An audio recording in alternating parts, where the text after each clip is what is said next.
Bonjour à tous, avec l'aide de Dieu, le Hayom Yom du 26 Sivan. Tout d'abord, le Rabbi nous dit qu'il faut étudier le Chumash du jour, le Tehillim du jour et le Tanya du jour.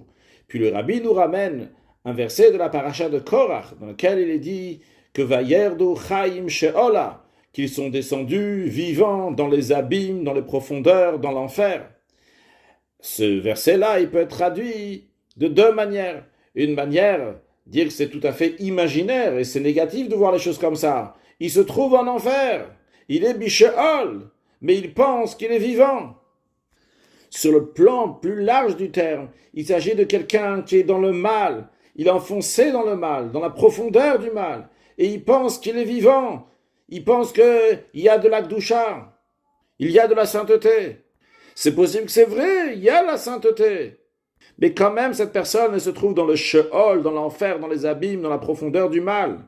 Parce que finalement, la Torah se trouve dans un endroit et cette personne se trouve dans un autre endroit. D'un autre côté, il y a aussi quelque chose de positif dans cela.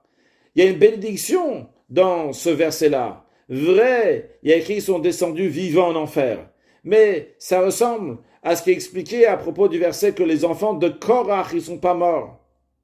Que bien que les enfants de Korach, eux aussi, ont été engloutis, mais on leur a donné une place, qui vont rester vivants et qui vont faire teshuva, qui vont se repentir, car en effet, la teshuva, elle est utile uniquement lorsque la personne, elle est vivante.